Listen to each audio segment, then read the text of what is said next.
Do you love to shop, but hate all those pesky bills? With American Express, there's never a bill. We just quietly take it all back. We repossess all your stuff and the stuff of your family. Remember, American Express. Don't overcharge without it.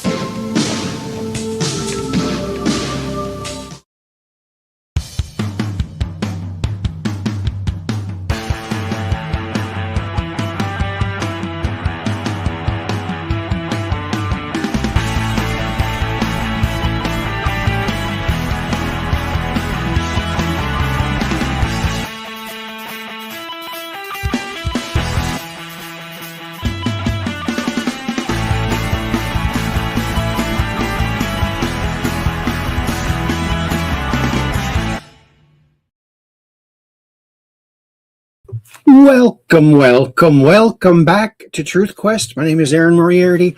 I will be your host, and we're going on a quest for truth together. Well, here we are again, friends. We're out here on the intranet. We're all meeting up because, it's better than just talking to the wall, right? It's Friday. Friday night and everything's right for the weekend. Bum, bum, bum. Crazy closing and anything goes on the weekend. Not anything, almost anything. Oh yeah, we're going to tear it up and have a great old weekend. And no harm done, just having some fun on the weekend. Oh yeah, and some interesting news around the world, all around the globe. And people are still reeling, of course, because of what a huge influence David Wilcock was. People are, and the thing is, he's got so much content out there, and even so much personal stuff about himself out there, that people, it's easy to come up with your own kind of conclusion or concoction, but at the end of the day, I just, the way I look at it is it's a very sad loss. It's really sad when anyone passes away, and he really did bring a lot of information to people. So I just think that he was a very good man for doing that, and I think the pressures of owing $5 million, my God, he owed $5 million. I mean, can you imagine waking up thinking, oh my God, I got this huge debt to pay? I mean, that would be from apparently unpaid tax. Now that could have been taxes given maybe by a different administration. I don't know. But he certainly had his share of lawfare, so I'm sure a great deal of his money did go to the lawyers and things defending him in court, that these people just kept tormenting him. It's just very sad. I think he was a very,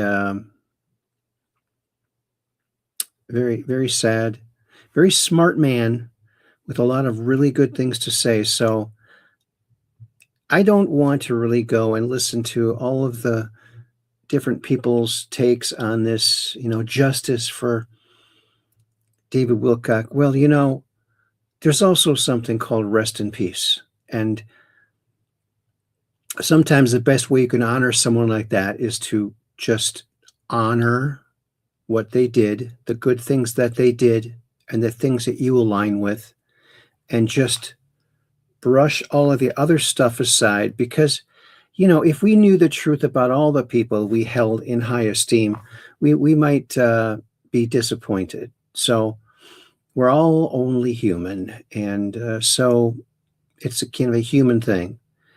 But he did bring a lot of knowledge to the plate and helped a lot of people wake up, and he really had one of those voices that you could just listen to. And it was a very easy voice to listen to, and he had a lot of passion about what he talked about. So he's going to be severely missed. However, I just don't think it's healthy to, I don't know. Yes. Yeah. I saw it after the Charlie Kirk assassination. Everyone's rushing. Oh, look at the shadow of this guy's hand. That might have been a gun. You know, at some point you got to let them rest in peace and say a prayer for their family. But I don't know. I just hope that people can heal from this and make really prominent contributions yourself, same way that he did. And that's like the best way you could, you know, like, for instance, me, I hope someday people looking back at my vast amount of stuff I've put out there, and hopefully, one can only hope that just some of the dad jokes make it through into the ether and on and on and on. Because that's what it's all about. We're saving the world with memes and dad jokes. That's the way we do it here. That's our brand of saving the world. So anyway, I just wanted to talk a little bit about that. And so let's all go over to a crazy place that we always used to call, or we all still call, Chatlandia. Oh my goodness. Got a frog in my throat. Maybe it's a tadpole. You never know. You just never know. Oh, I clicked the wrong button. Look at that. All the buttons just look alike nowadays, don't they? And oh, wait, we got a lot of friends over there. So let's get at it. Look, it's Weiss123. That's Catherine Weiss. She's one of our Ultramods. She says, hi, Aaron. And then she says, I'll be over on YouTube tonight. All right. And then she also says, hi, Peggy. And then I said, hi, Kathy. Okay. Meaning it's, you know, we like to have our Ultramods in both places so that if any shenanigans happen, these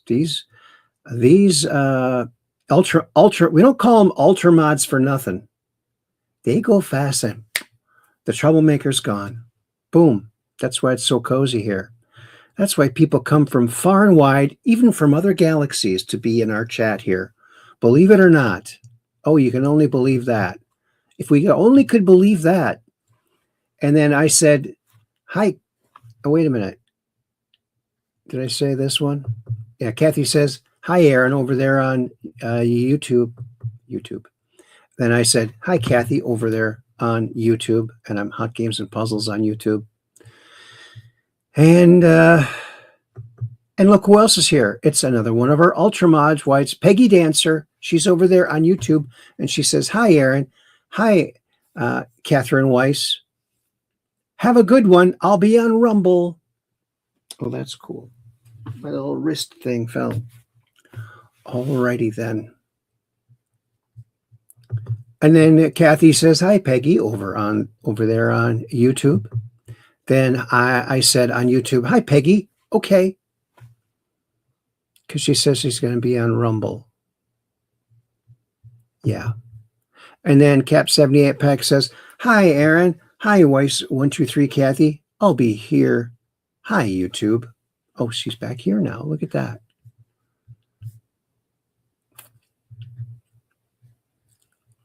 The speed of these Ultramods is incredible. Let me just say. Alrighty. So Catherine Weiss says, please. There's that frog again. There, he's out. I hope. Please like and share this video with your friends, family, and social media. It helps hit the old thumbs up, because that also helps the old algo rhythm, the algo beat, and the algo melody. We used to hitchhike like this. Used to get a ride. Maybe you didn't want to go out and get a ride. Might be dangerous. I wouldn't advise it these days. Back in the 70s, it was even hit and miss back then. But if it's a good area, you knew it. Weren't a lot of illegals back then. So thanks, Kathy, for putting that out there. And look, it's Valeronian. Greetings, fellow Truth Questers, he says. And then Cap 78 Pack says, hello there, Valeronian. And then I said, hi, Valeronian. And look, I got my exclamation points. I can do spaces now. Look at that.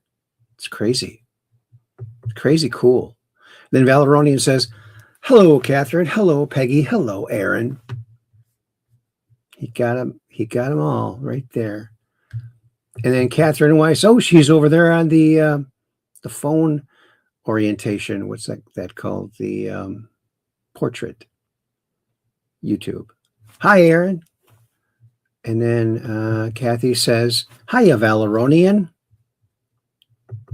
And then Cap 78 Pack, remember him for the good man and things he did. May he rest in peace and no more pain. Right. Thanks. Thank you, Peggy. That's very nice. And look, we have another friend over there on the portrait channel on YouTube. Genesis Chinchilla says, hi. Hi to you too. Welcome to the show. Oh, and then Genesis Chinchilla says, who are you talking to? Why, I'm talking to all the chinchillas and people and aliens who might be listening. Anybody who's listening, I guess. And Genesis Chinchilla says, no fur? No fur? I don't know what that means. Who? I'm not following you. Are you talking to yourself? No. No. Hope not. Well, you see, we're going through the chat, and I'm acknowledging all of the people in the chat because we're live. Okay. I don't know if you ever heard of a live show before, but we're doing live right now, and people are actually watching and listening. And so thank you for being one of those people. Why did I do that? I don't know. That's a good question.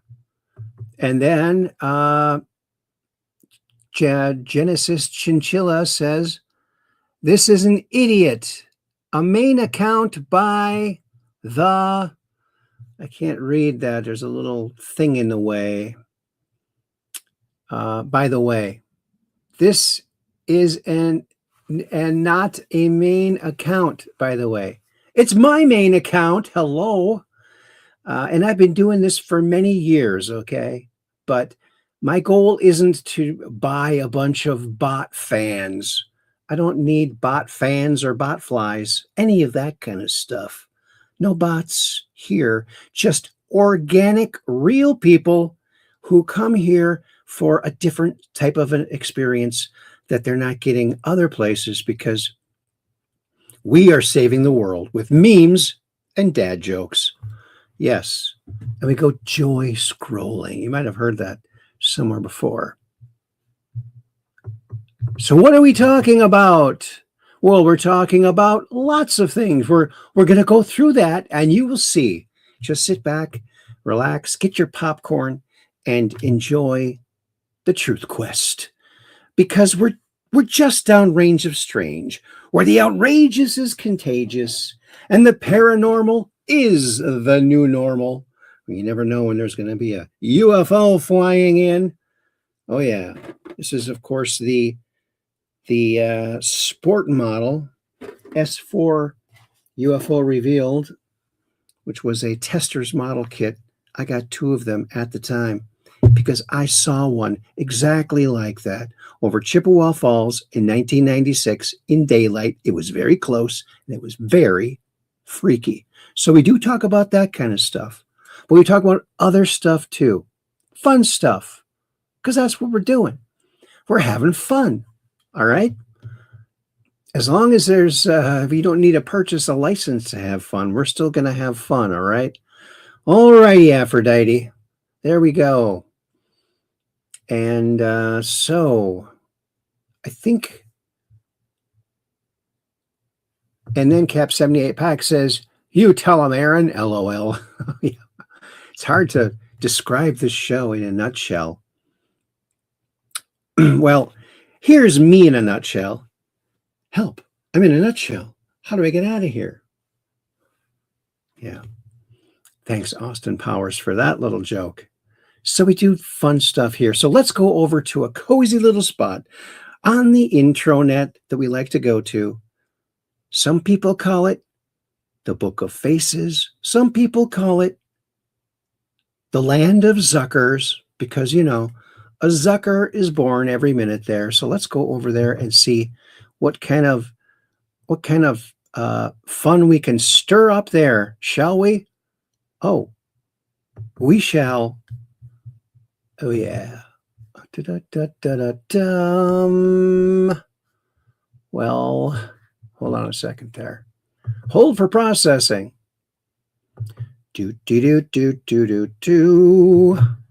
Okay. I think that is going to do it. So let's cruise on over to Facebook, the Book of Faces. And there's our little thumbnail for tonight. And we're going to take a trip back into time. Right off the bat here, we're going to go back to 1973 and see one of the very most exciting things that was going on in the world back in the big USA back in 1973. And I can vouch for this because I was there. And this was the most exciting thing to do, is to watch Evel Knievel jump over anything. It didn't matter what it was. It was awesome. It made you want to take your Huffy or your Schwinn or your Sears Roebuck bike and jump some garbage cans. Hopefully, we put them laying down. You wouldn't want to jump them when they're up, because if you wipe out, you'll end up in the can. You don't want to be that. You don't want to do that. So I think I did 8 garbage cans. So we're going to take a little trip back in time. This is episode 762. Can you believe it? Full disclosure. There you go. And here it is.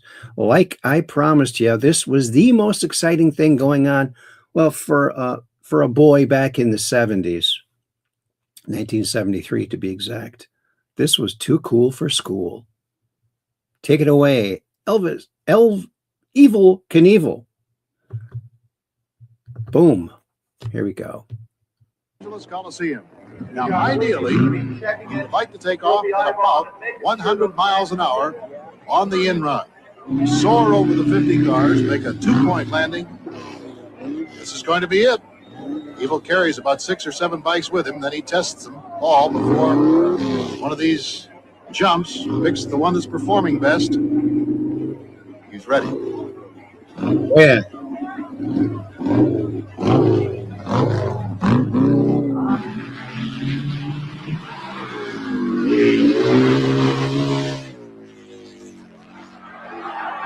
And he's got it made. There goes the chute. Oops, he's airborne as he goes through the peristyle. But the word is he's okay. You've never seen so many cameras in all your life. Fantastic jump, and here he comes back into the tremendous, thunderous applause here in the Coliseum. Angeles Coliseum. Now, Awesome.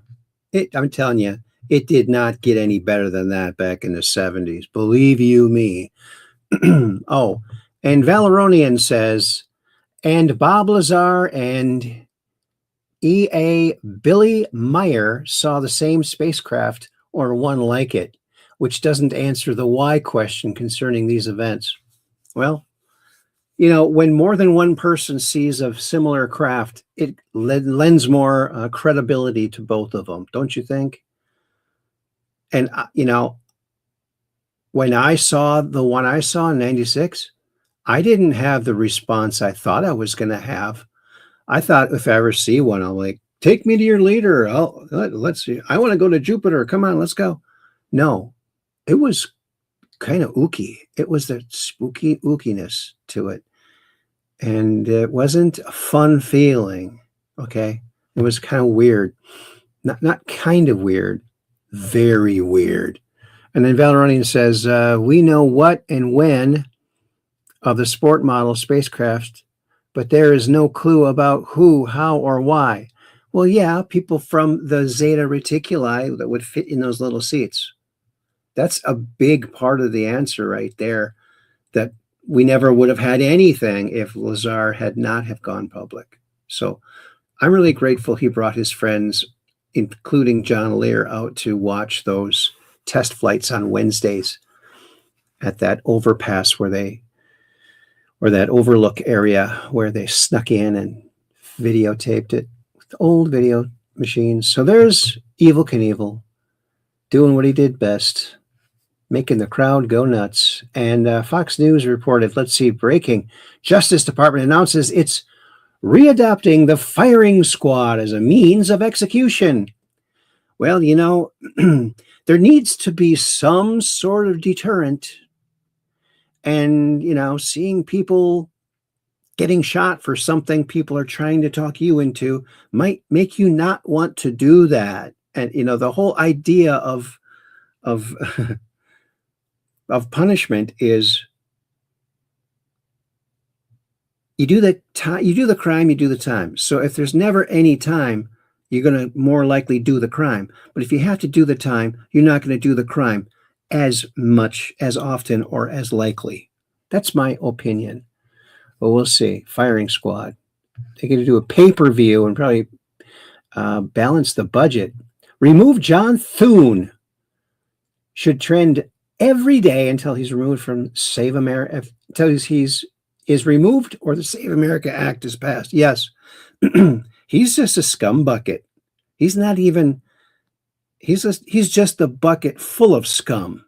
You know, he's not even worthy enough to be the scum. He's a scum bucket. That's even worse. Yuck. Totally bad. It's a bad look. You got a rhino. You got a big horn coming out of the front of your forehead there. You're a rhino. The SPLC, the Southern, what was it called?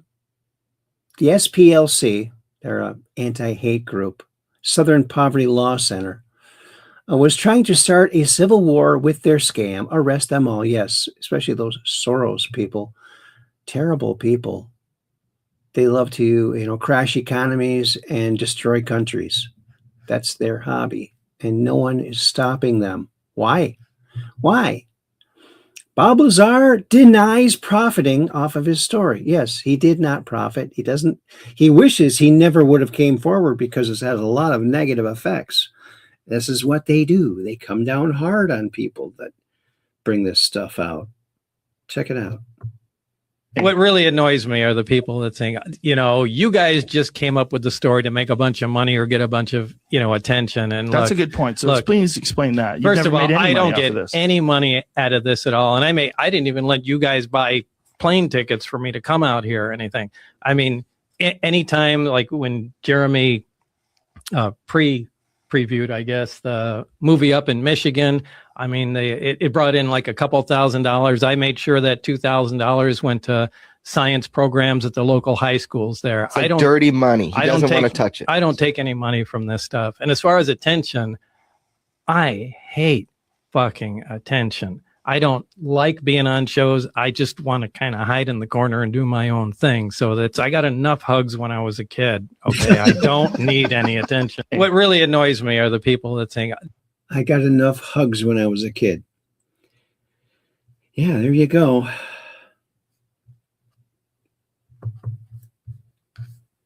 Bob Lazar's story just gets more and more real as time goes by, more and more believable by more and more people. I've always believed it, especially after I saw that thing. My goodness.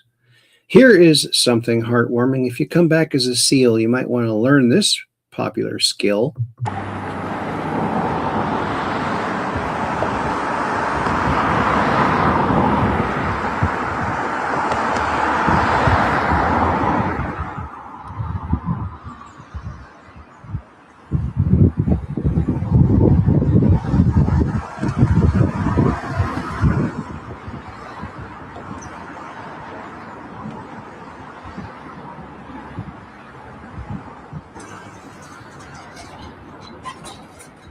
There he goes.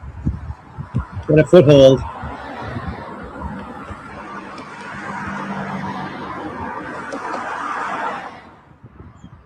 Hey, move over, buddy.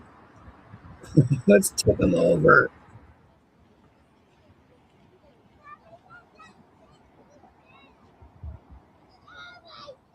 Yeah, like that. Just remember that if you ever come back as a sea lion or a seal, you can do that too. Oh, this is pretty funny. I think we might have actually played this before, but I think it's still pretty funny. How do you explain this 4-year gap in your resume? That was when I went to Yale. Impressive. Well, I think you're hired. Thank you. I really need the job. How do you explain this 4-year gap in your resume? That was when I went to Yale. Impressive. Well, I think you're hired. Thank you. I really need the job. I really need the job. He didn't go to Yale. He went to jail. That's pretty funny, if you ask me. Even if you don't ask me, it's still funny. There you go. Oh, look, congratulations. You've scrolled so far that you're back on MySpace. Well, I wish I was back on MySpace. Actually, someone did.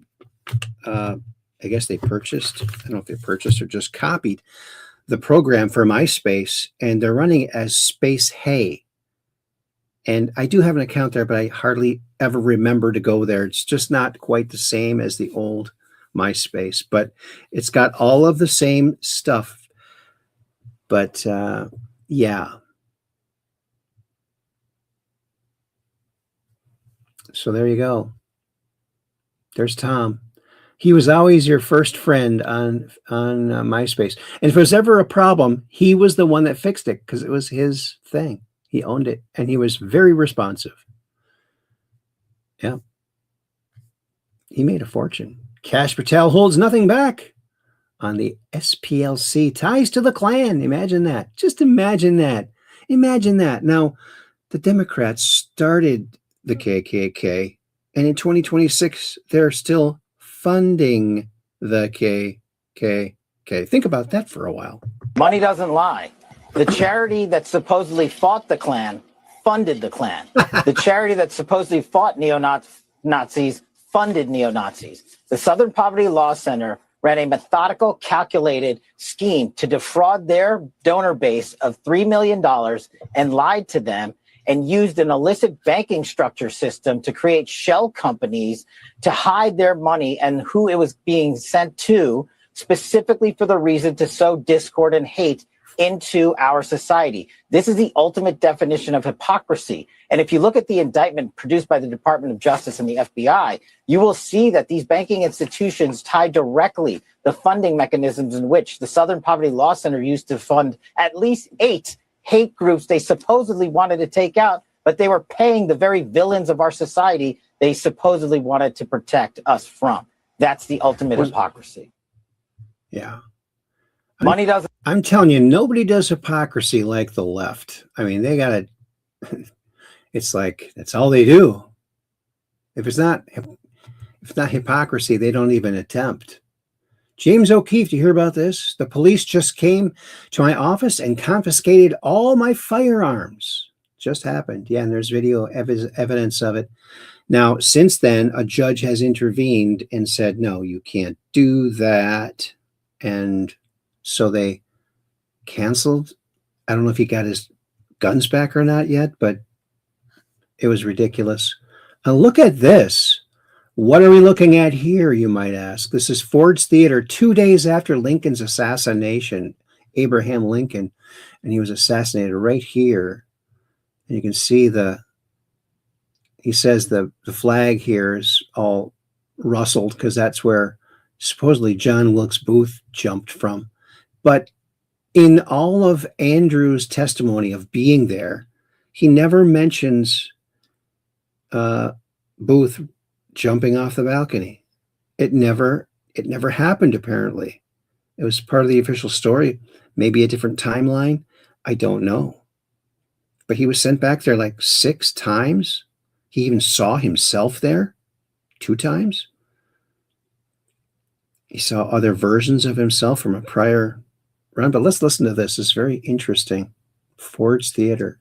Seen here are a couple of haunting images taken at Ford's Theater just 2 days after Lincoln's assassination. You'll notice the American flag bunting positioned under where Lincoln sat is ruffled, and that is from when John Wilkes Booth leapt off the balcony and his boot spur got caught. These pictures were taken by Matthew Brady under orders from the War Department and Edwin Stanton to document the crime scene for detectives. Seen here are a couple of haunting images taken at... So why'd they wait 2 days? So they went there to get the official pictures. So if they had a false narrative, they would fix the picture to look, they would take a picture of evidence that supports their proposal. I don't know. Maybe he did jump off there, but Andy didn't. I asked him, he said, no, I never saw anyone jumping off a balcony. But he could never get up to the balcony in time, so maybe he just wasn't there to see that. Yeah. Interesting, huh? Sad day for America. Very sad. And shocking update. I think we're going to skip that. X22 report. Here's the whole criminal syndicate laid out. Antifa equals military wing. Media equals propaganda wing. Act Blue equals laundering wing. SPLC ADL equals targeting wing. Hollywood equals indoctrination wing. Soros NGOs equals financial wing. Epstein equals blackmail wing. Probably more than him too. And judiciary lawfare wing. It's all connected. Everything's connected. The more you research something, the more you'll realize everything is connected. And that's kind of hard to wrap your mind around, but the more I look into all this stuff, it's all connected. I mean, you might think that you're just focusing on aliens and UFOs, but then there's something in scripture that talks about that as well. It's like, it's all connected. It's all connected. You can't separate stuff. So there it is. It's all connected. And I love the way that Dan Scavino takes these pictures. Or he must have someone taking it for him because he's in this picture. Dan Scavino Jr., behind the scenes. It's always awesome when President Trump is in the West Wing hallways of the White House. And he stops by our offices to say, good morning, and to see what we're up to. Yeah, he keeps tabs. I mean, you know he's going to ask you, so you're going to want to have something done. I think he is brilliant at getting people to do more than they even think they can. He's a really good urger of action. He helps people exceed their expectations of what they can do. And I think that's one of his very strong points. Oh, and look at this, the Guinness World Records. I did not know that there was a Guinness Book of World Records for the most loop-the-loops for a Hot Wheels track. I mean, Evan might want to try to beat this, when he gets a little older. Good one to do. Let's watch it.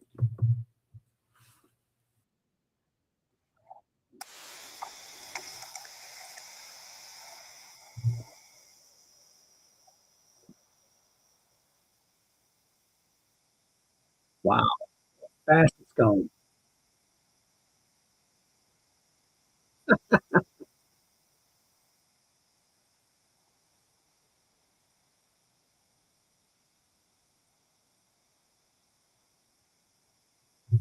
I tell you something, there's nothing cooler for a little boy and his Hot Wheels and his racetrack. Wow. And the loop-the-loops. Look at all those loop-the-loops. It's a lot.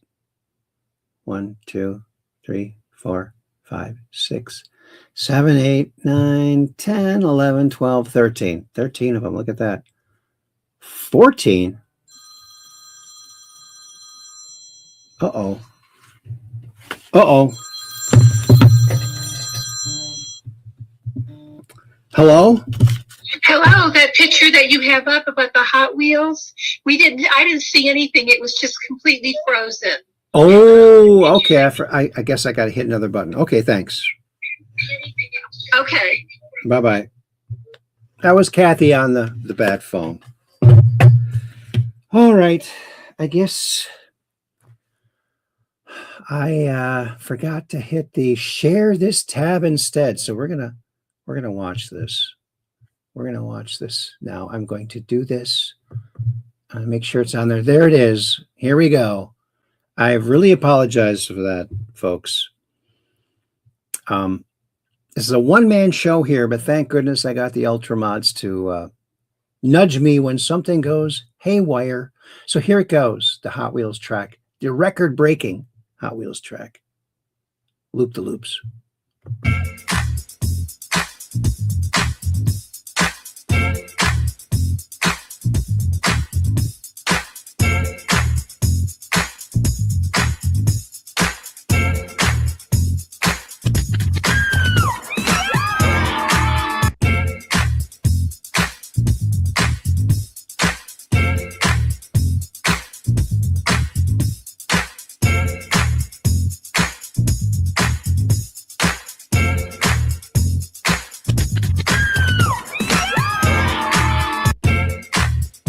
There you go.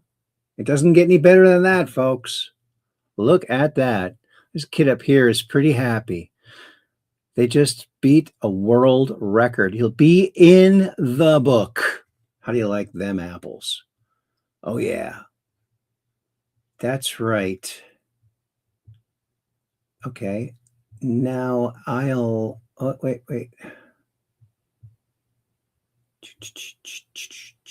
How do I do this? Share this tab instead. Oh, now we're back. Okay. Still getting used to this, folks. Oh, and here is a Dr. Enrique. This is a UFO report from Argentina from 1950. Can you believe it? You know what? I'm going to get my robot assistant to read this for us, okay? All righty, Aphrodite. Let's highlight it. That's how you do it, I guess. Oh! Well, we're not going to listen to all of it. It's a long story. But so we can listen to it while we look at the pictures. Maybe that'll work. Will it? I don't know. Let's hear.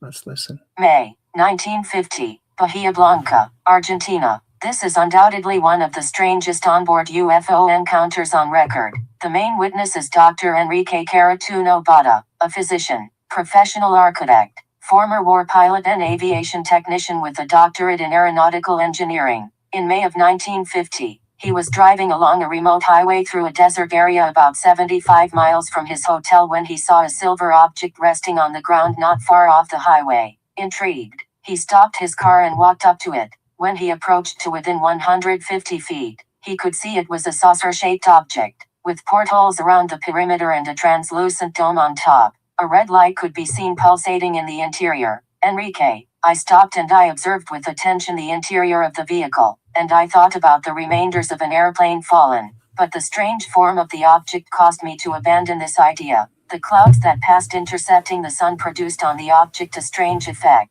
He says that boyish excitement filled him as he saw that the door was open and he could see into the interior of the object. Enrique, before entering, I began to examine the object in detail. It had an approximate diameter of 10 meters, 30 feet, and was formed by two parts, one down in the shape of plate-invested bell, and another, up, cylindrical, tower, and covered by a dome. On the dome, a strange round flashlight. Its total height would be of some 4 meters, 12 feet. There was an extravagant color of chrome of a polished magnificent in which my image was reflected and that of the sky. It seemed a dead thing, nothing of life, neither of noise, neither of vibrations. I sought the door that was open and exactly to the foot of the tower. I realized that the object was not new, because the lower edge of the bell was a little deteriorated and stung in some places. Enrique climbed the little ladder and peered inside. It was darker inside and it took a moment for his eyes to adjust. But then he was shocked at what he saw. Enrique, I smelled a strong smell of ozone and of garlic.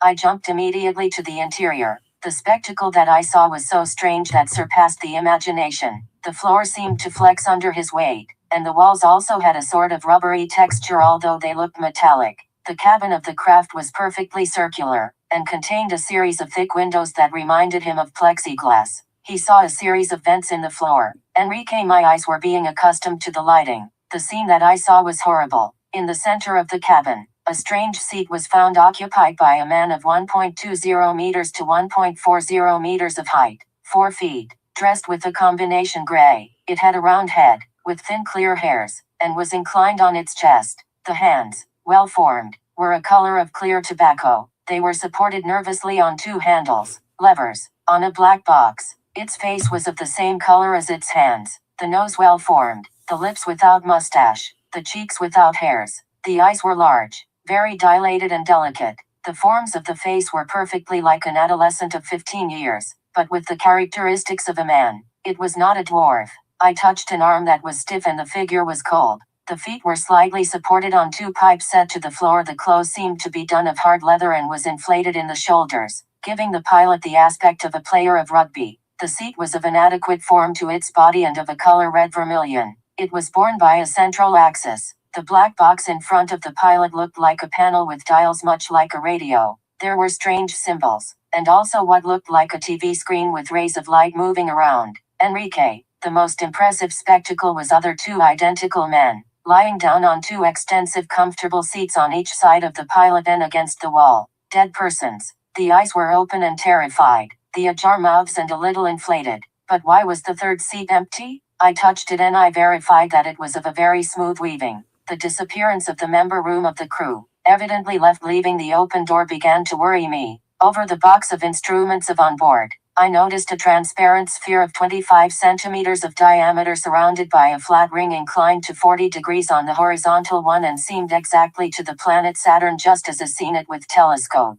The globe was rotating. Looking up, Enrique noticed a blinking globe of light on the ceiling, which frightened him as he realized that the craft was, in fact, still operational, at least partly. Frightened, he looked around the cabin one more time and exited the craft. As he stepped out, he had an attack of vertigo and only then realized that the atmosphere in the craft itself was different, heavier and hard to breathe. He berated himself for not having a camera and decided to quickly return to the city and get a camera and return to the site with some friends. His car barely started, as if the battery had been drained. The engine sputtered as he drove off, but returned to normal as he moved away from the craft. In town, he told his friends who were shocked. I agreed to accompany him back to the site. Enrique, we sought the apparatus and we could not find it. The ironic expressions began to be shown in the face of my friends. When called our attention, a pile of ashes of approximately 2 meters of height and 5 meters of diameter that was found exactly in the place where I had seen the plate.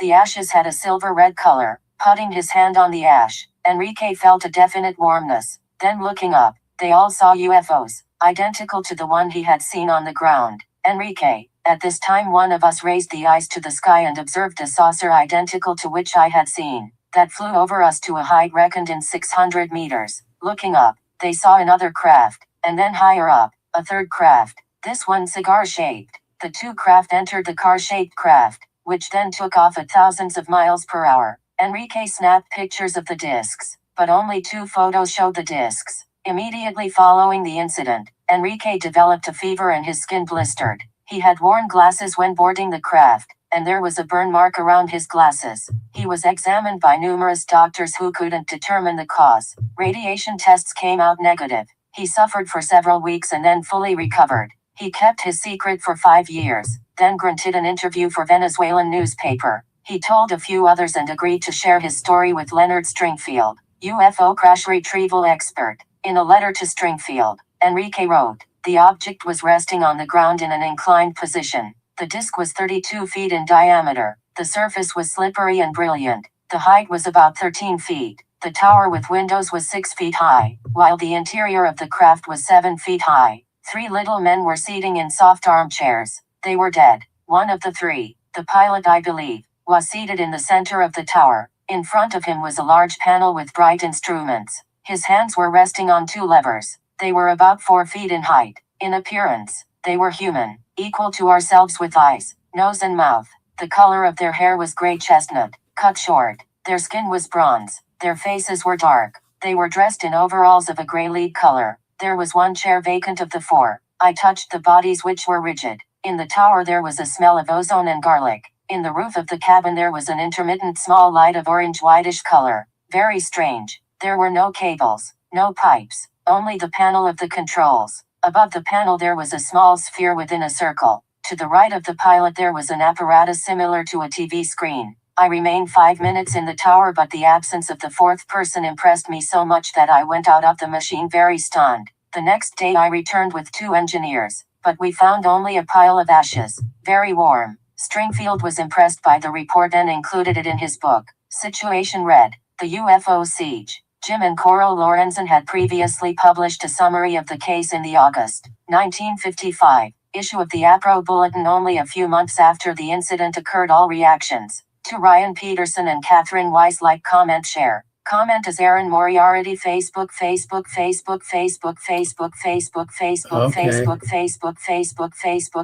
Okay. Stop speaking. There you go. Well, how do you like that? Very interesting story.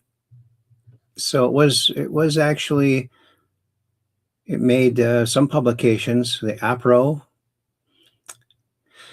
and a few others back in the mid-50s, but this happened in 1950. So very interesting. I think what's so cool, they got a photograph of it too. Apparently you only see one, and that was just from a newspaper clipping. And here is a song that never was released. It's apparently from practice sessions that Eddie Cochran did in the studio somewhere between 1956 and 1958. And it's called Hot Rod Honey Bop. And it's a pretty cool tune. So you can look it up. It's pretty cool. Hot Rod Honey Bop. I'd never heard of it before. I can't believe they're still finding stuff that he did. I mean, he died at age 21 in 1960, and they're still finding more Eddie Cochran music. It's incredible. Charlie was right about everything. Charlie Kirk said the SPLC is a hate group. They actually are. They call themselves anti-hate group. Oh, there's our last show. Already, Aphrodite. So we're done there. How do you like that?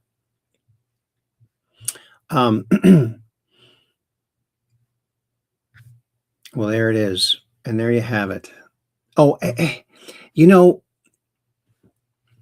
there was a photograph taken near Epstein Island. And I just want to show you this picture. It's making the rounds again on the intranet. And there's nothing gross or gruesome in it.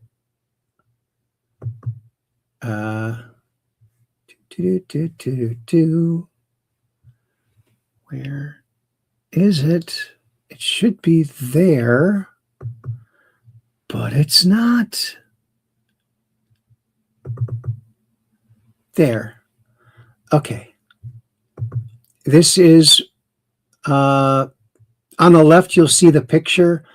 It's now to the right. Oops.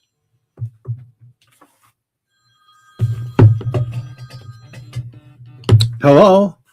Hello. I just wanted to remind you about you wanting to talk about your dream and the other thing that you wanted to talk about as well. Oh, okay. Thanks.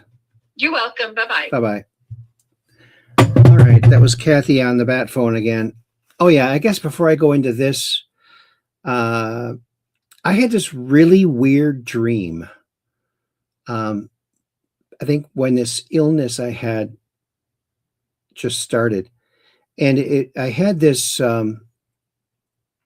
really strange dream. It was very visual, and I could see myself, my body, and half of my body, the whole left side of my body, and it stretched out and went taller and deeper than my body. It was like a kind of a substructure of metal girdering or something, like a scaffolding. but it went way beyond my, almost like it was a robotic part of me, maybe integrating. I don't know what it was, but it was really weird. And then also when I was, getting ill, I woke up, I went to bed early. I woke up at 11:11. I looked at the clock. Wow, it's 11:11. And then I went back to sleep. Then I woke up again at, what time was it? 2:22. And then I woke up again at 3:33. I'm not kidding. Then after that, I woke up at like 5:51. I thought, oh man, why couldn't it have been 5:55? Oh, but there it was. So that's what I wanted to talk about. Thanks, Kathy, for helping me to remember that. So this is a picture that purports to show Supreme Court Justice John Roberts at Epstein Island. And to the right of, you can see a boat in the background here, and they're like in like waist high water or stomach high water. And it's Bill Clinton and some other people, some of the usual suspects. But this person, people are always saying it's John Roberts, but I did a little overlay. I took this image here, profile image. I think the ears look different, although the lighting is different. So it's kind of hard to say. And this picture here is not as crisp as this picture. And this picture, he's got his mouth open. So there's going to be some differences with his mouth, but I'm mainly thinking about his nose here. Okay. I just don't think it matches this. And so I did this overlay. Let me show that to you.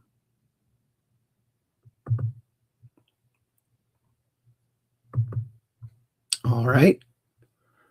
A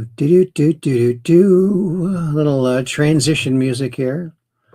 And here it is. I took that profile and just put it over that kind of darker image. And now I don't have the ability to tilt things. Now if I could have tilted his head a little and matched the forehead up, I could tell conclusively if it was him or not, but I can already tell it's not him. His nose does not hook this much. He's got a little bit of a hook, but I don't think it was him. It could be him, but I always had this feeling it wasn't him. People were saying it was him, but I always had this like gut feeling that it wasn't him, but maybe it was. Maybe it was.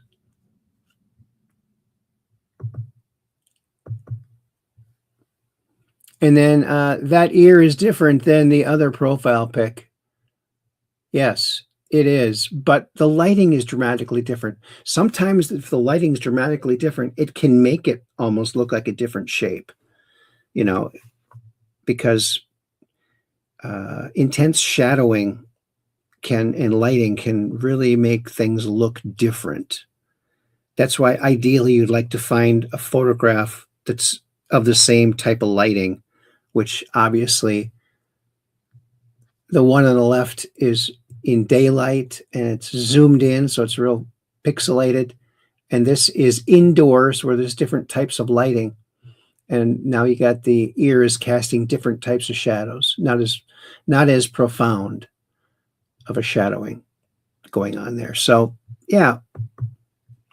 So I had not seen anybody else do that. Maybe someday I'll have an art program where I can actually tilt things. I mean, I can tilt them quarter turns, but that's less than a quarter turn. That's something I would have done in my Inkscape or even in my Adobe Illustrator. But I don't have those on this Confuser. And they don't work on this computer, unfortunately. So I just wanted to show you that before we went over to X, because I think that's pretty interesting. And for a while, I thought it might be Anthony Weiner, but I dug up a picture of Anthony Weiner's profile, and he's got a way bigger hook nose than what's showed there. So Either it is John Roberts or it's someone who has a very similar profile to John Roberts. But it'd be nice to know conclusively. I think they do know. Someone has to know.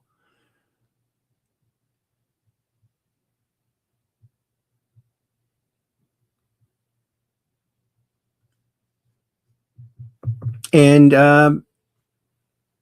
Billy Elliott says, compare Epstein's ears from where he was alive and the gurney. Epstein body, Epstein body, buddy. Look closely at whether the earlobe is attached or detached. Now, that's a popular, because they said that about Biden's ears too, but that is a popular way to do tucks, is to attach it to the ear, and then it would make it look like it's attached. So you never know if someone had work, possibly. Also, someone might have an attached ear on one side and a lobe on the other side. Sometimes they flip photos, so you don't know which side you're really looking at. So it's tricky looking at photos. It really is tricky. And luckily, I'm an artist, and so I can sort of see things. In one, the earlobe is attached. In the other picture, the bottom lobe appears to have morphed. Well, with all of the plastic surgery going on, that could be. And Cap 78 Pack says, "Hi, Billy Elliott is right." Okay. Very good. All righty then. Well, let's move on from this, shall we now? Yeah. Just wanted to bring that up before I forgot, because it's always a possibility. My memory is not as good as it used to be. I can't remember half of the things I've forgotten. That's right. Not even half. So let's go over to X, because X marks the spot for truth and free speech and news.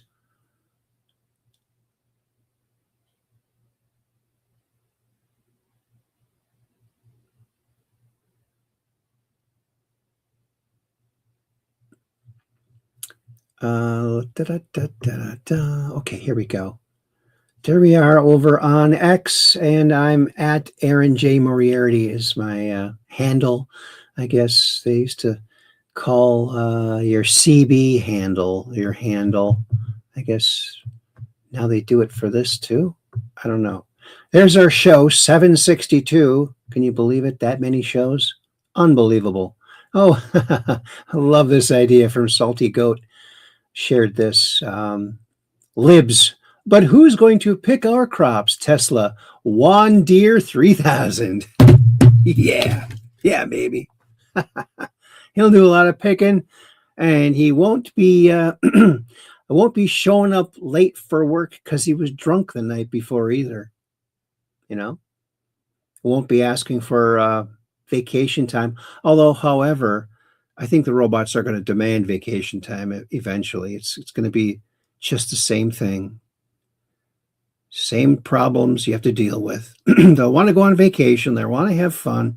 They want to use their dance mode. Can't use the dance mode in the field.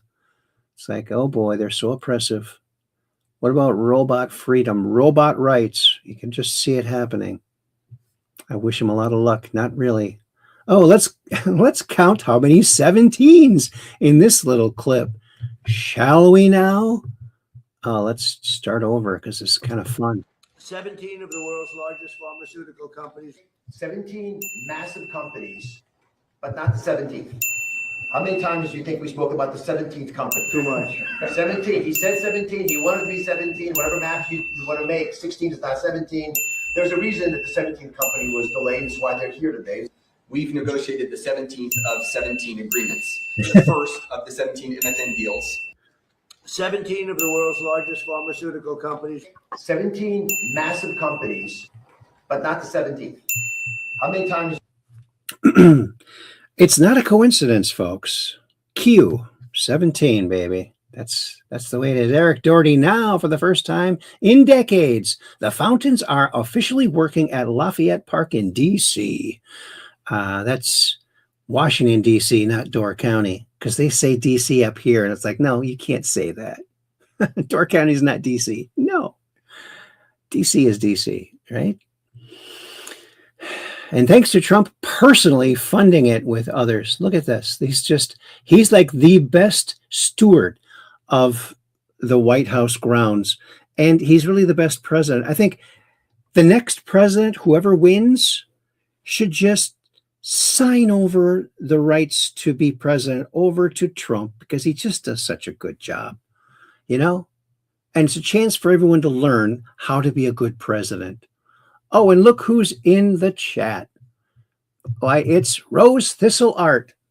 Chat works for me now. I'm so happy. Missed you guys. Well, we missed you too. Good to see you again.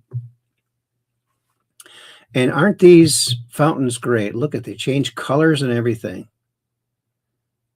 See, deep down, Trump is a DJ. And you have to have a nice lighting system too. So the fountains, the light up fountains, along with his soundtrack, boom.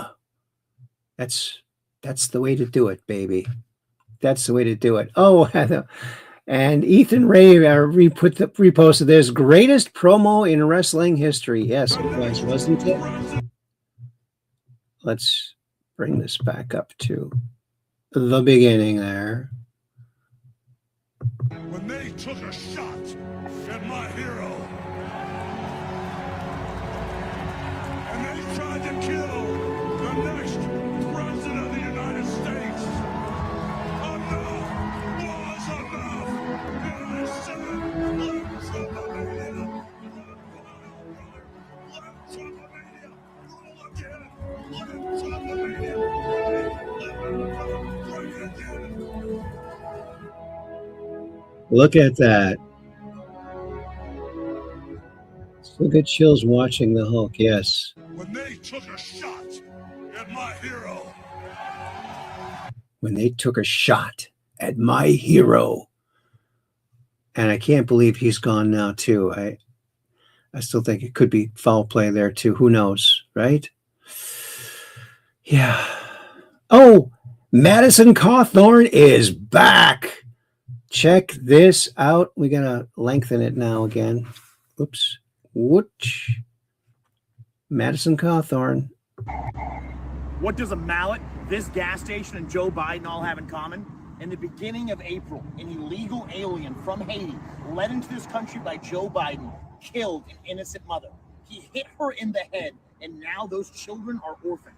My friends, because there are so many Republicans in Congress, 9 of them to be exact, who just voted to give amnesty to illegal aliens who are destroying our country, I am running for Congress to make sure that just because someone has an R next to their name, people cannot be confused. If you send me to Congress, I will call each and every single one of these traitors out, and we will save this nation. Awesome. You know, Madison Cawthorn famously on a podcast pointed out the fact that he was shocked when he was invited to these orgies by politicians he once respected. And that was, I thought, oh good, this is coming out. Now they can deal with it. They didn't deal with it. They swept it under the rug and they got rid of him.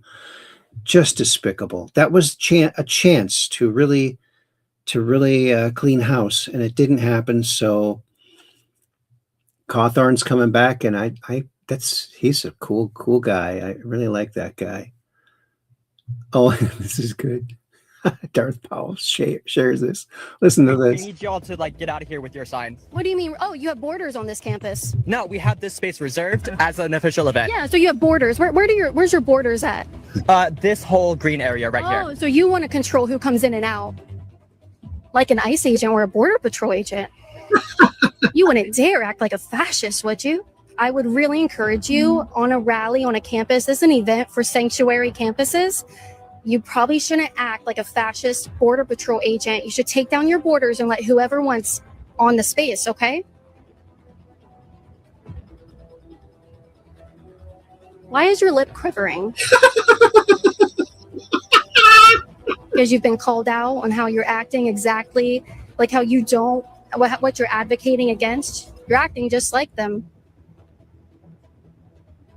So if you believe in illegal aliens allowing to have sanctuary on this campus, put your money where your mouth is, leave me alone, and let me have sanctuary on this campus, okay? Why is your lip quivering? Oh, that dude. Well, it doesn't look like a dude has much manhood to begin with. I think he's wearing a dress. But whatever little bit of manhood was left was crushed right there. And yeah, he's falling in line with the hypocrisy program over there on the left. Doesn't even realize how he's doing that. Did you hear about this? Oh, this is really disturbing. Kevin Sorbo shared this. He's another Mound Wisconka alum, a Mound Mohawk, if you will. This woman was caught on video shooting an attendant at a gas station. Here she is making a video. So it is. I jumped off the porch.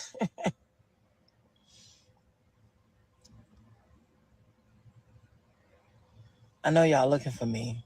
I would like to report a crime, officer. The Maryland police. You're looking for me. It's me. I'm the one that did the shooting at the gas station. The Most High God. I just want you to know you have no authority over on my earth. Put your badges down. I'm getting ready to rob something right now because I need money for gas because I'm going to go burn something down. I want you to know I don't buy things. I don't pay for anything. Everything I do, I steal. I walk in the store. I steal everything. I shot that man because he has a demon spirit and he laughed in my face and thought it was funny. I bet he ain't laughing now. Yeah, I'm of sound mind. Demons have you convinced that they have all the power and authority on this earth, and they have these pigs that uphold it. Okay, I'm just going to stop this self-described pig right here because I don't want to hear any more of her bull crap about her entitledness, that she thinks she can just shoot anybody she wants, take whatever she wants, and nobody has any power over her. I sure hope they catch her quick and lock her up for as long as they possibly can in the harshest condition, because this is just inexcusable. What a piece of crap. Sorry, but that's what she is. Terrible. Disgusting. Disgusting. What has happened to our citizenry? My goodness. Holy shizzles. Representative Luna says after talking with Epstein survivors today, it's clear this thing is a lot bigger than we could have anticipated. The victims themselves have stated that this is a lot bigger than I think anyone anticipated. We are obviously going to be requesting the SARS reports from Treasury, and also too following up on that. There's some very rich and powerful people that need to go to jail. I think everyone's been frustrated as to why that hasn't happened before. But it is very much so a possibility that Jeffrey Epstein was an intelligence asset working for our adversaries. But also, too, I think the questions that we have is how much did our own government know about it? And so there's more to follow, and I'm sure you'll be hearing from the chairman momentarily. But I do applaud the victims from coming forward, because we heard from a woman who was as young as 14 years old when she was victimized multiple times by Jeffrey Epstein. So that's hard to hear. Did you sign the discharge petition and ask the discharge petition? I think that the files will probably be released prior. I don't know why Comer hasn't. I think that he should do it, so it wouldn't even have to come to a vote. But I mean, obviously, I've been a huge advocate, even when I was the only one in Congress calling for the release of this file. So I think I'd be happy to, yes. Thank you. What do they call for the victims? Do they want those files released? The victims want information to be out there, but they don't want their personal information, I think, for good reason to be out there. So I think from the get-go, even the Attorney General has stated that there's victim information that you have to make sure that's private, being that some of the victims also, too, are as young as 14, that's child pornography. No, thank you, guys. Okay, let her through. Wow. And we're getting the firing squad, folks. Punishment. If somebody kills somebody in the Capitol, Washington, D.C., we're going to be seeking the death penalty. And it's a very strong preventative. and everybody that's heard it agrees with it. I don't know if we're ready for it in this country, but where you have it, it is, we have no choice.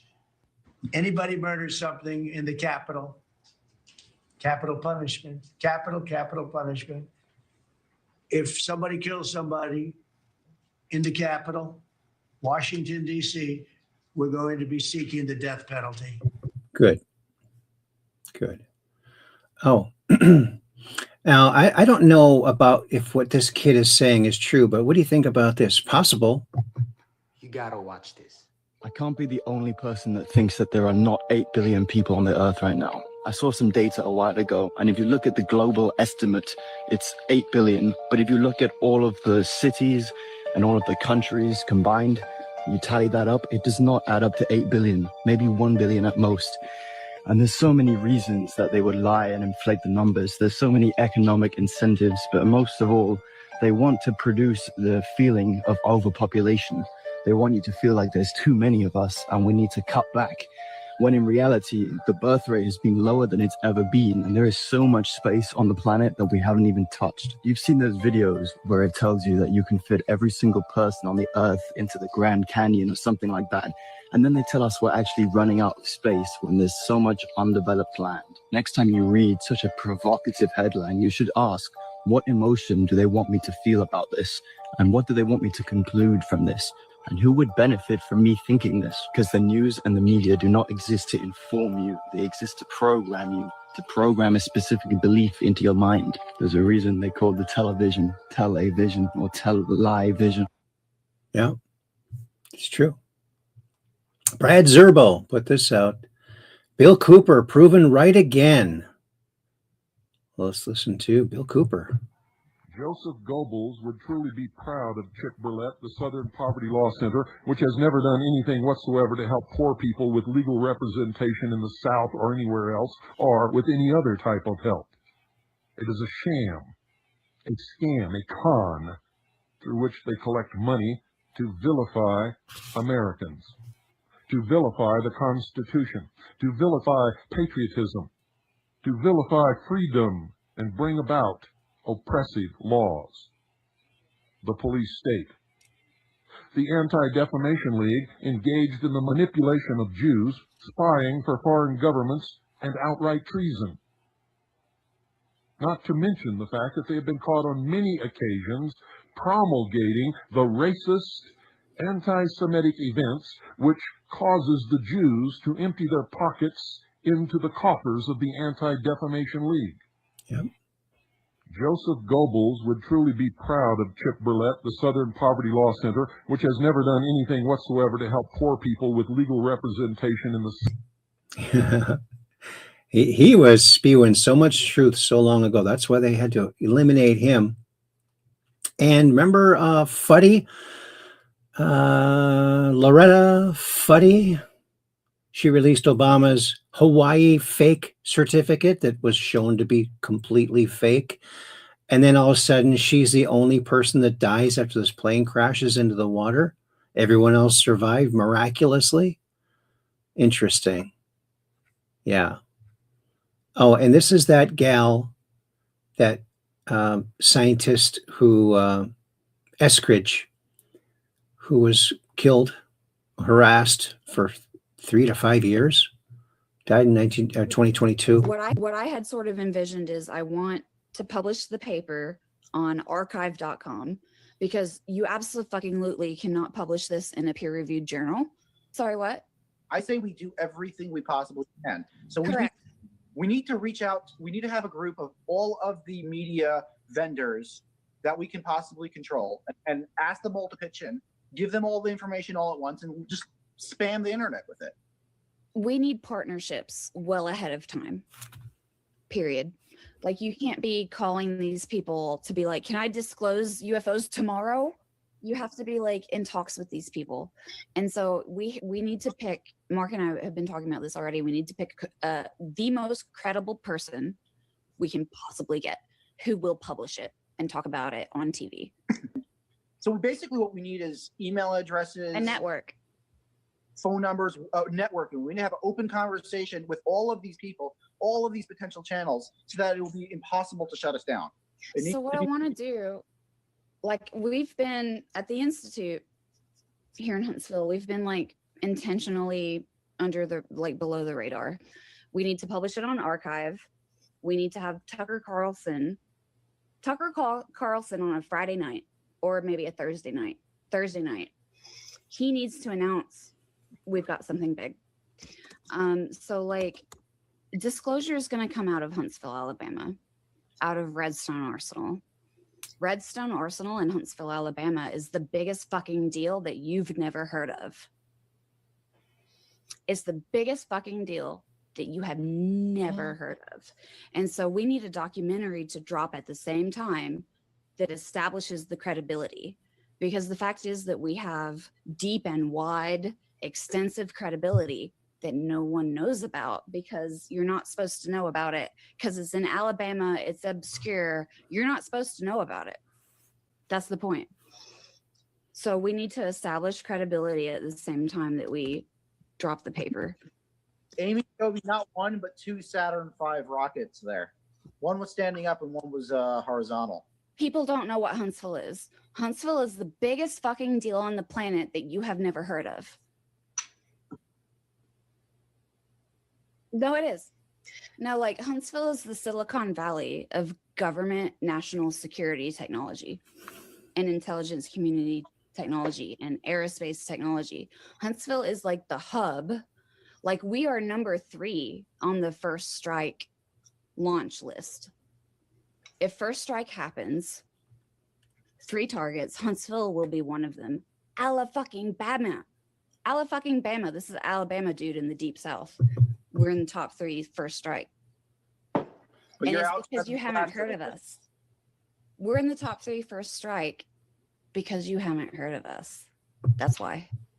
It's on purpose.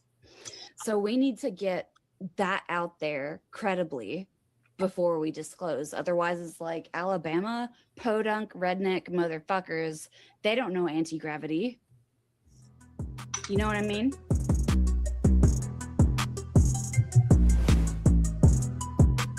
Interesting. Redstone. Something to look up, perhaps. Oh, and Valeronian says, this is the first time I have heard Huntsville, Alabama referenced this way. Now, Dr. Michael Sala has mentioned Green Mountain, which is east and somewhat south of Huntsville, Alabama, which allegedly has an underground base for the secret space program. Interesting. Very interesting. So, yeah, that's it's always good to hear. And here they are taking the guns from James O'Keefe. There's ottoman over here. Everything's on. This is all good? Yep, this is it.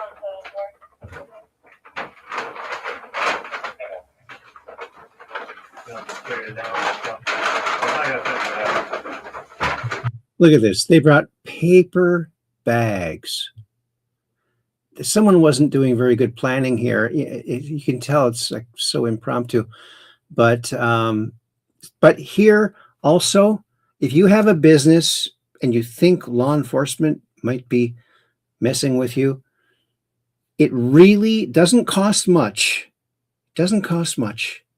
Have some donuts placed in various areas where it'll be totally visible when a police officer walks in. Then they'll look at the donuts and go, whoa, donuts. May I have one? And then they forget about what they came there for. Maybe. Could be. Oh, and listen to this.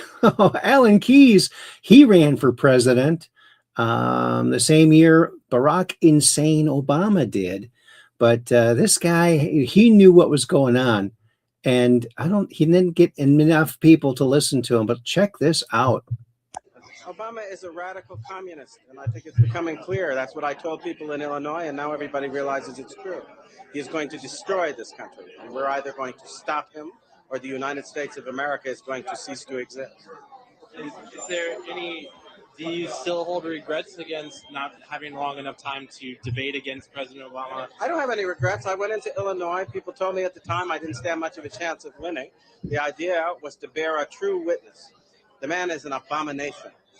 He is someone who has actually advocated infanticide, that when babies are the target of abortion, if they happen to escape the abortionist's intention and are born alive, he actually supported the idea that those babies should be set aside to die. That is a man with such a seared conscience, I can't even understand why anybody in their right mind would consider him worthy of political support. That's a violation of conscience that is inconceivable. And even some of the most hardline pro-abortion people in America rejected that abomination, and he did not. So what does tonight mean when President Obama is president of the United States? How does Is he? tonight play a role? That's another question. Is he president of the United States? According to the Constitution, in order to be eligible for president, you have to be a natural-born citizen. He has refused to provide proof that he is, in fact, a natural-born citizen. And his Kenyan relations say that he was born in Nairobi at a time when his mother was too young to transmit U.S. citizenship. So I'm not even sure he's president of the United States. No, that's not a laughing matter. Neither are many of our military people now who are going to court to ask the question, do we have to obey a man who is not qualified under the Constitution? We're in the midst of the greatest crisis this nation has ever seen. And if we don't stop laughing about it and deal with it, we're going to find ourselves in the midst of chaos, confusion, and civil war. It's time we started acting like grown-ups. How could the policy that President Obama makes in the next couple of years affect activity? He's good, Alan Keyes. I mean, wow. If he would have been elected instead of Obama, we might have a completely different world. And thanks everyone in the chat for bringing us up to speed on this guy. Interesting. I remember when he ran, but no one really did an in-depth on him. Everyone was focused on Obama, all on the Kenyan. Yeah, and look at this. Now this AI just designed a full rocket engine in just 2 weeks. This is from a couple of years ago, I believe. But so they're letting the AI design rocket engines. Watch this. What you're looking at is a real rocket engine, designed algorithmically by AI, and it works on its very first test.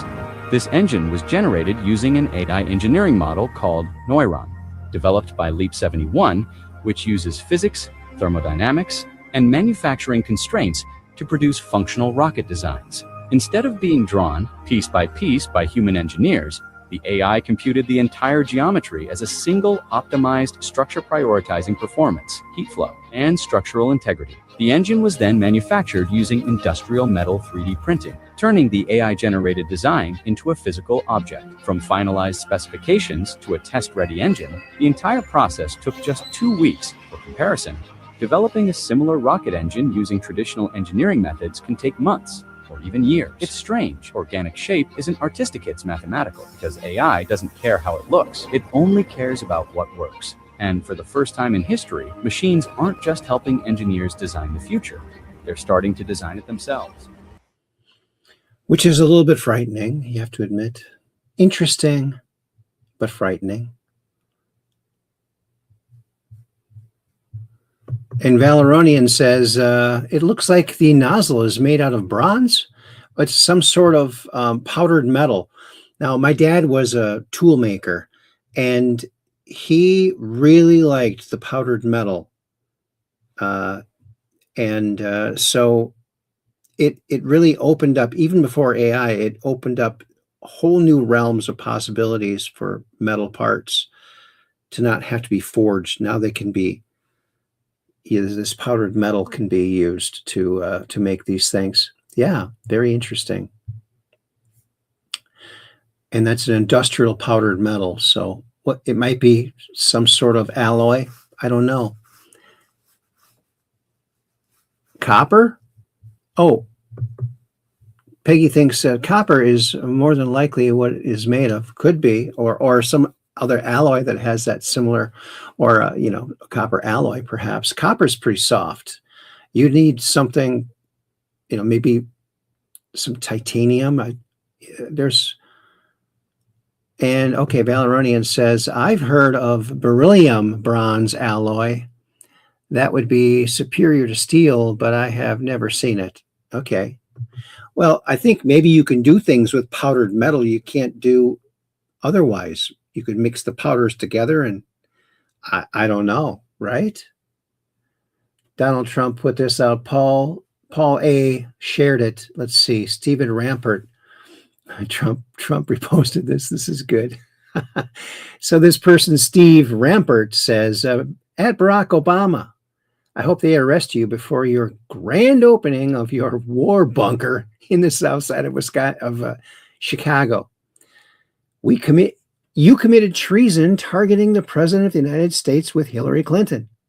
It's time we prosecuted someone for treason and send a message. Ooh, look, 17 views. And he shared this.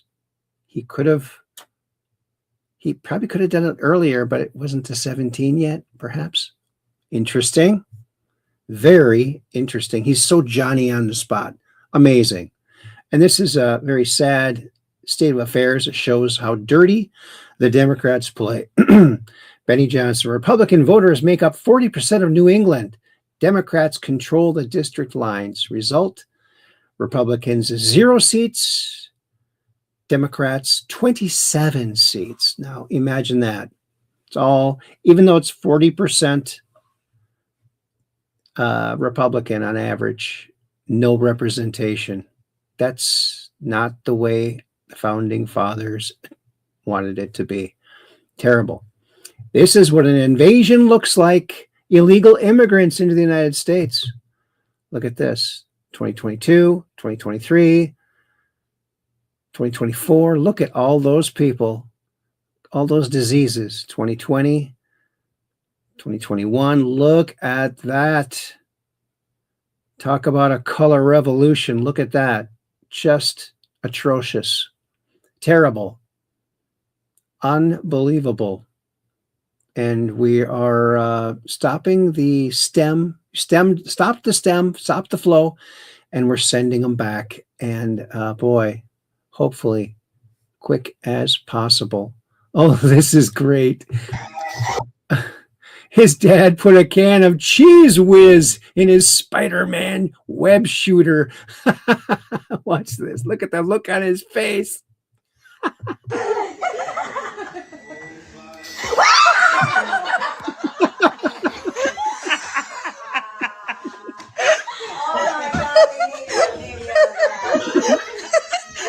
He's got the power.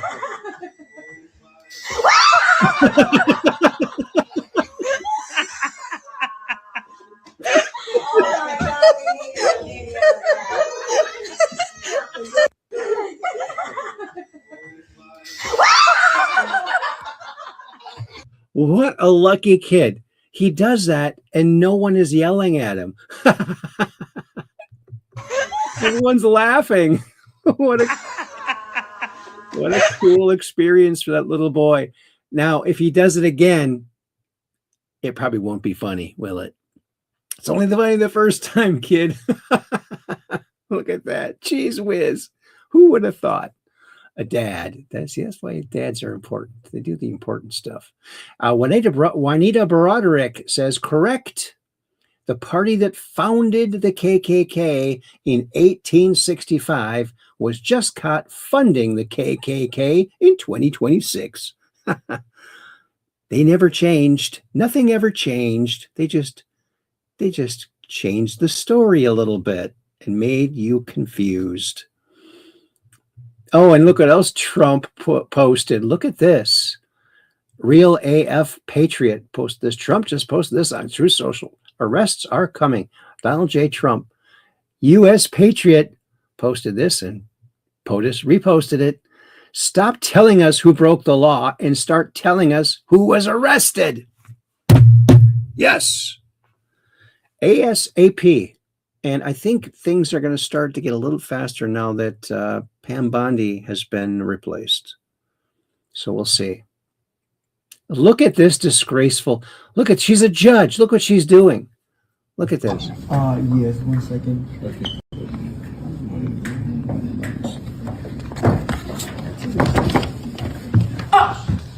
Your Honor.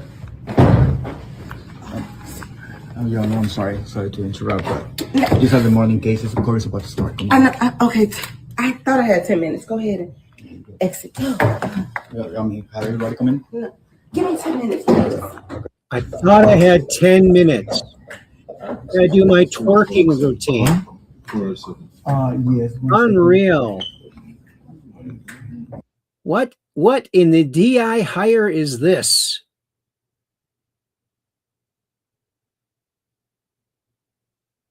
DEI hire. Didn't earn it. You know she didn't earn it. If she did earn it, that's the way she earned it. Disgraceful.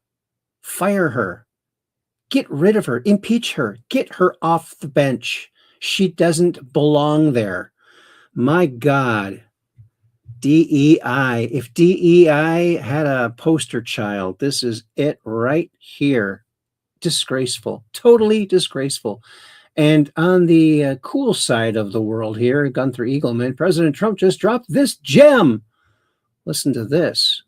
I thought I'd bring up a subject of interest. I do a lot of this as president and try and save money. And one was the Lincoln Memorial Reflecting Pool, which everybody knows. That's where Martin Luther King made his great speech and where others have likewise made great speeches and great events held there. It's very famous. It was built in 1922 and it's more than 2,000 feet long. It's 167 feet wide. It's very big. That's like taller than any skyscraper, 2,000 feet. And here's a picture of it. You probably recognize it. Right now, it's got no water in it because it was in terrible shape. It was filthy, dirty, and it leaked like a sieve for many years. And so I actually went with Secret Service and a group of people, and I took a look at it. One of the people with me was Doug Burgum, our great Secretary of the Interior. This comes under his purview. And he said, yes, we've had a lot of problems with it. It's not working. It hasn't worked for many years. And it's always filthy dirty. And I said, well, we're going to solve the problem.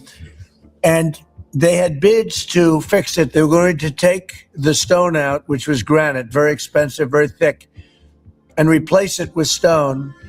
And it was going to cost $300 million. And it was going to take maybe more than 3 years. And I said, no, there's a better way of doing it. I said, what we're going to do is I'm going to call all three of these people that have worked for me in the past doing swimming pools. That's all they can do is a swimming pool. And I said, give me a good price. We can do it for maybe $1.5 million to $2 million as opposed to $300 million. We scrubbed the surface of the existing granite that's been there since 1922. We then grouted all of the granite, fixed it up, took about 2 weeks, and now we have a nice clean surface on which we're putting a industrial grade swimming pool topping. And they said, what color would you like, sir? It's called American flag blue. I said, that's the color I want. I want American flag blue. It'll last for 40 or 50 years. There'll be no leaks. There'll be no anything. It'll look gorgeous, beautiful. So it's a story in business. And here's the difference, because somebody said, well, sure, but wouldn't it be a better job? I said, no, this is a much better job for much less money.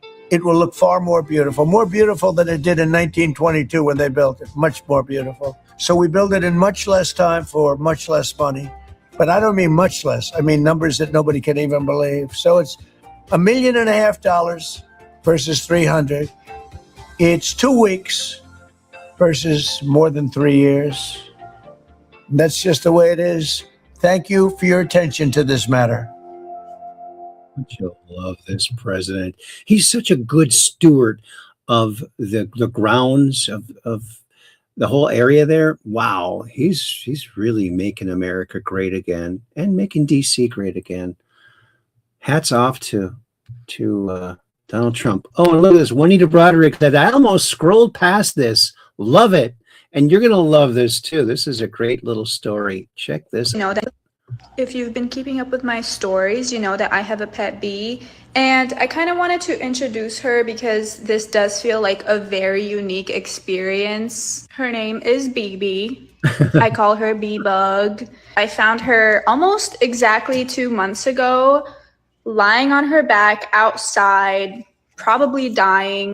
And I've seen a lot of videos of people reviving bees by giving them sugar and water. And I was like, you know what?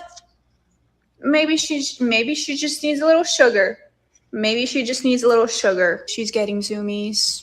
So long story short, I bring her inside. I had a bouquet of flowers that I put her in. And, you know, I kind of just gave her some sugar and water thinking I'll help replenish her and she can go about her day and live a long, happy life. Eventually, I realized she cannot fly. Also, she's doing her favorite activity right now. I make a little cave for her to burrow in. And she loves it in here. She can be in here all day. Obviously, as an empath, there's no way I could have put her back outside knowing she's unable to fly. So here we are. It's been 2 months and she has been spoiled rotten. She gets everything she wants. It's been really fun getting to know her little personality. I know it's crazy. But I swear she has one. I swear. We have a little routine going. I feed her around 12 and then again once I come home from the gym and then again while I'm having dinner. So she does have an internal clock. Trust, she does. She knows. She is a carpenter bee, so she obviously loves wood. I bought her a little wood house. This mushroom, this is her living situation, okay? She has a bonsai tree. She has this little mushroom that her godmother has given to her. Yes, she has a godmother. I need to get BB a fresh bouquet of flowers, but here's her most recent bouquets. I buy her flowers pretty often oh shit. She does like to try and commit suicide. Bee-Bug, where are you? Oh my God, where? Oh no. Are you serious? Please, like, you're so little and fragile. Stop doing that. Whammy, stop. Whammy. Being a mother is not easy, guys. I obviously buy her flowers as long as they're cat safe because we do have Whammy over here. And Whammy has gotten pretty used to her. He knows not to mess with her. Sometimes he tries, but he knows not to mess with her. And obviously they're separated. Now, you may be wondering, what do I feed her? She eats a big fat block of pollen. All of this just for her. I kind of just wet a little piece so it can be nice and soft for her. And bees also need water, so that's my way of keeping her hydrated. I think bees are a lot more intelligent than we give them credit for. They recognize faces. She will reach for me when she wants to be held. Oftentimes, I'll find her running around in panic until I finally pick her up and she finds a nice little cozy spot on my hand to take a little nap.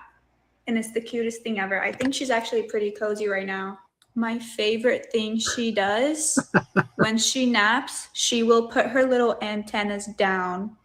And it's the cutest fucking thing ever. It's so cute. She also loves a good nap on this windowsill, especially when I lay the blanket down for her. Look at her. She's grooming her little antennas and it's so cute.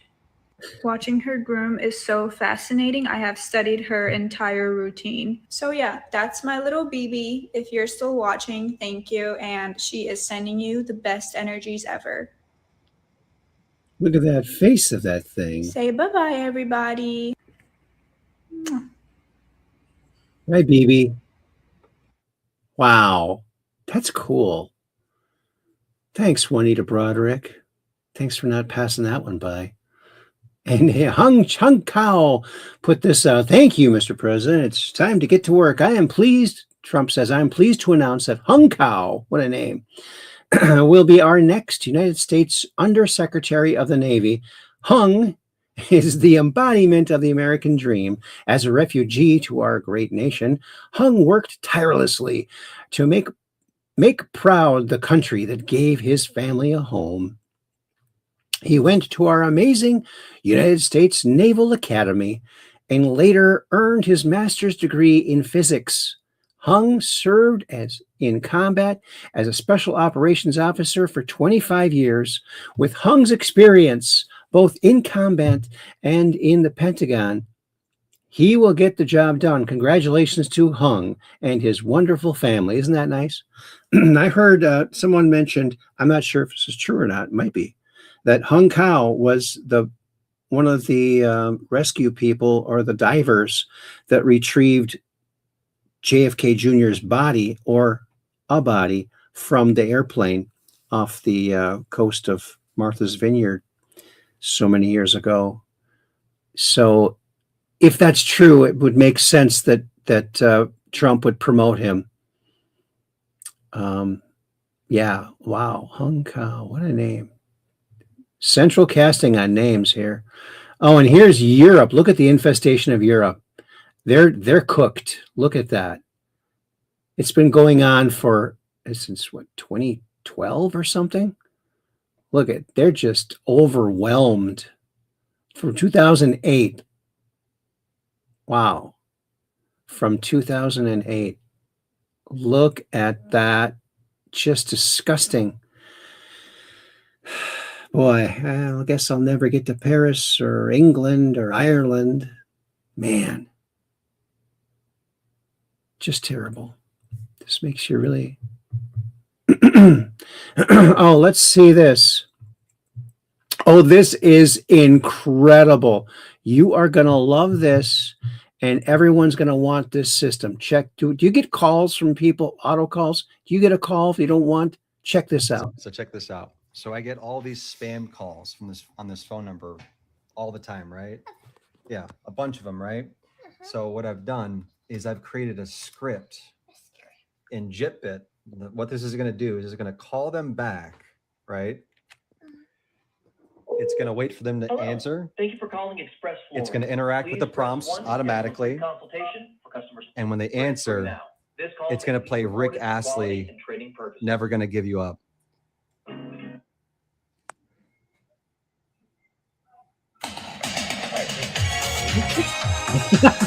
Rick roll. So now, and then he hung up. But see, what you don't know about this script though is that I have it on repeat. It's a zero loop integer I put in here. So it's going to keep calling them back over and over. It's going to keep doing this forever until they're forced to block my phone number. Thusly eliminating them from ever spam calling me because they have my number blocked. Please press 1 to schedule a free consultation for customer service. Transferring now. This call may be recorded for quality and training purposes. It's still going. Hey, this is Jerry with Express Florida, scheduling specialist. Brilliant. Oh my God. This is so satisfying. I think I just found my new favorite thing in the world. And it's just going to keep on calling them all day long. Thank you for calling. It's never going to stop because you know what? Fuck these people.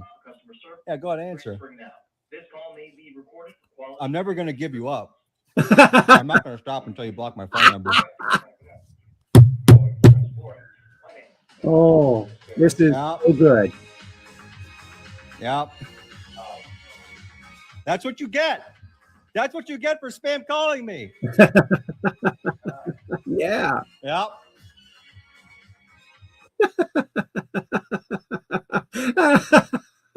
See, he doesn't need Netflix or anything. He just watches his program slowly eliminate all of his spam callers. Oh my goodness. Oh, and Rose Thessalard says he would be a gazillionaire. Put it on the market. I think he explained how to do it. If I wouldn't know how to do it. I'm a tech tard myself, but. And then Cap 78 Pack says, I need one of those. Hook me up, buddy. I know, right? The Misfit Patriot shared this and says, I will literally pay money for this. Someone find this guy and tell him to hit me up. So good. So good. Oh, this is the 70s. Let's take a trip back to the 70s, shall we? Because it's where we wish we still were. Let's go back to the beginning. The 1970s. A majestic era before Wi-Fi, helicopter parenting, or the concept of basic safety regulations. If you're watching this on a $1,200 rectangle of glass while sipping an oat milk latte, brace yourself. Hello? I'm about to explain how an entire generation Hello, thank survived you. childhood relying solely on tap water and profound parental neglect. Let's talk transit. Long before apps and e-scooters, we had the big wheel. It was 100% hard plastic, sounded like a blender full of rocks, and we rode them until the front tire literally wore through. When you outgrew that, you graduated to a heavy metal bicycle with a banana seat. Helmets? Please. Our safety protocol was pretending we were Evel Knievel and hoping the pavement was forgiving. Our toys weren't educational or ergonomic, they were tetanus hazards. We played with Tonka trucks forged from actual heavy-duty steel and SST cars that launched off ramps like projectiles. If you didn't draw blood at least once by lunchtime, you simply weren't playing hard enough. And the supervision? Absolutely non-existent. The standard parental operating procedure was to shove you out the screen door at 8 a.m. and lock it behind you. The only tracking device they used was the sun. The golden rule? Don't come back until the streetlights come on. We built forts, explored the woods, and enjoyed the terrifying, exhilarating freedom of knowing our parents had absolutely no clue where we were. When you got thirsty, you didn't go inside for an artisanal hydration pouch. You drank from the garden hose. It was lukewarm, tasted heavily of rubber and neighborhood algae, and it was glorious. Eventually, the streetlights flickered on, signaling the end of your freedom. You went inside to watch one of the 3 available TV channels, serving as the unpaid human remote control for your dad. The 1970s. We didn't have a million entertainment options force-fed to us on tiny screens. We had Saturday morning cartoons, block parties, and a daily unspoken struggle for survival. We might not have had the internet, but at least we had sick bikes. I would say cool bikes. Yeah, the 70s was pretty much fun. And Cat Turd says, LOL, funny because it's true. Yeah, we drank out of the hose a lot, let me tell you. And let's see. Jack Danger, another one. So they're calling David Wilcock the next kill. I'm not sure if that's accurate or not. He did kill himself, but I think he might have been his circumstances, which were brought upon him by cyber stalkers and just people that wanted him to shut up. They caused him to do this. It just made his life not livable. It should never do that to someone. It's so sick. But you know what? Years ago, when I had my blog talk radio show, I had hundreds of thousands of downloads on my blog talk radio show. And I started getting some people, one person in particular, following me and calling me and leaving really disturbing messages. And so that's just 1/1,000,000th of the thing that he was getting. All of these people wanting for him to stop. So yeah, I don't know. Yeah, and listen to this. You ever heard of these sounds before? This is in Florida. A woman in Florida has captured some of the strangest thunder you'll ever hear. I don't know if this is true or not. If you live in Florida, have you heard this? Let me know. I don't know if my phone will pick this up or not, but I've been outside for like 15 minutes and the thunder sounds bizarre. What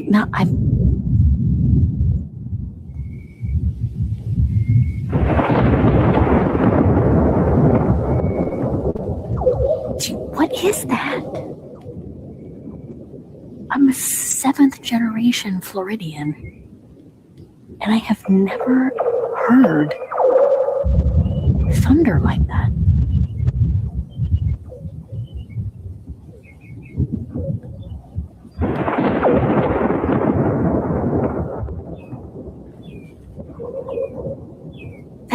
What is that? Oh, okay, I don't know if my phone. It sounds like someone's striking a spring, a reverb spring, or a tight cable. If you hit it hard with something hard, fast with something hard, it makes that kind of a sound. I don't know.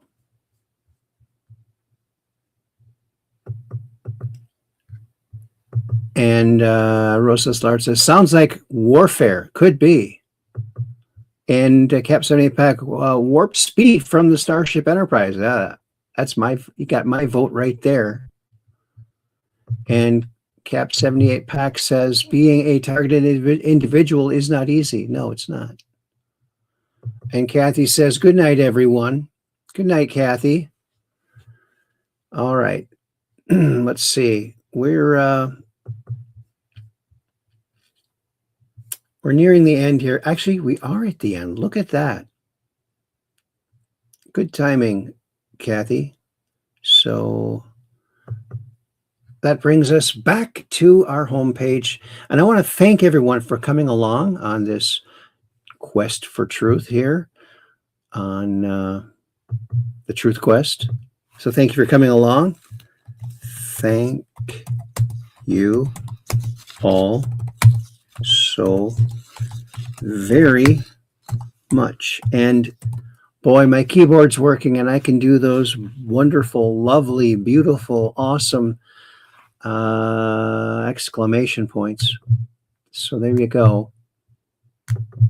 Then there you have it. Alrighty, Aphrodite. And let's see. So Kathy said good night. And Rose Thistle Art says, good night, Kathy, with a K, sweet dreams. Oh, that's nice. And then Valoronian says, thank you, Aaron. You're welcome, buddy. And then I said, thank you also very much.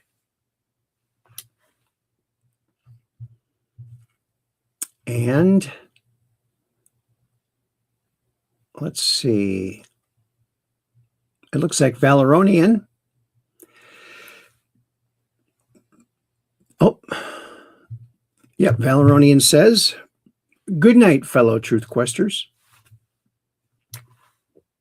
Thanks, buddy. Oops. And Cap 78 Pack says, have a great rest of your Friday night. Have a great weekend. Much love. God bless you.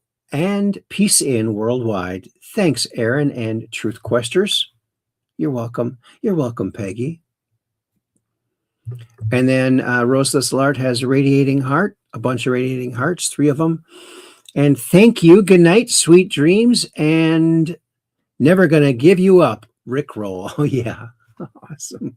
I like that. All righty then. Well, thanks a lot for coming along, folks. You guys rock because you are the Truth Questers.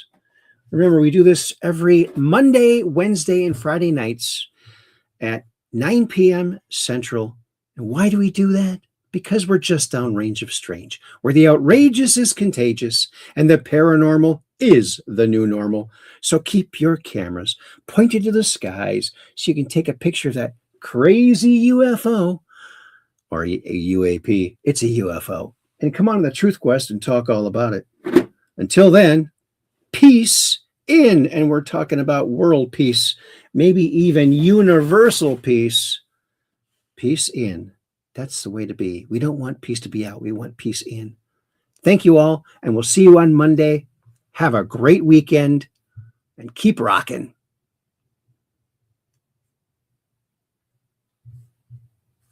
Oh, we got a couple other little messages here. Peggy says, Rick rolled by @Rose. And then Rose has some faces there. Isn't that funny? And arr. Yeah. All right. Good night and peace in. You guys rock. Thank you.